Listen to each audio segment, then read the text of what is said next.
गोड़ लगे छी सब गोटे के। हम छी कल्पना झा। आई हमर भौजी अपने लोकन के बीच में एकटा बहुत नीक गौरी गीत प्रस्तुत कर रहल छथि। हम और हमर भतीजी संग दऽ रहल छियनि। आशा करै छी जे अपने लोकन के नीक लागत। जब नीक लागे तो आशीर्वाद जरूर देब। गौरी पूजन जात किशोरी संग में सखिया लेके ना। गौरी पूजन जात किशोरी संग में सखिया लेके ना। सखिया लेके ना सखिया लेके ना।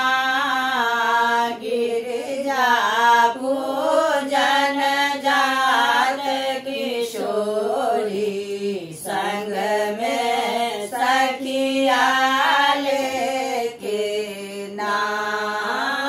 आसन लयके सिंहासन लयके कमल लयके ना। आसन लयके सिंहासन लयके कमल लयके ना। गिरजा पूजन जात किशोरी संग में सखिया लेके ना। गिरजा पूजन जात किशोरी संग में सखिया लेके ना। फूल लेके बेलपत्र लेके अछिंजल लेके ना।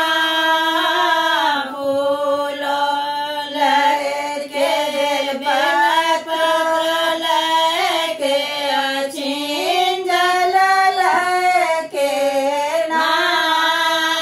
गिरजा पूजन जात किशोरी संग में सखिया लेके ना।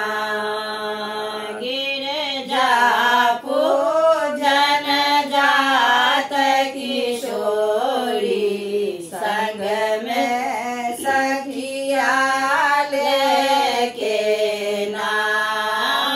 धूप लेके दीप लेके नैवेद्य लेके ना।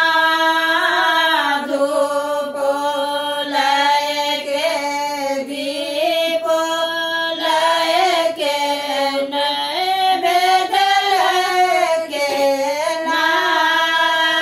गिरजा पूजन जात किशोरी संग में सखिया लेके ना।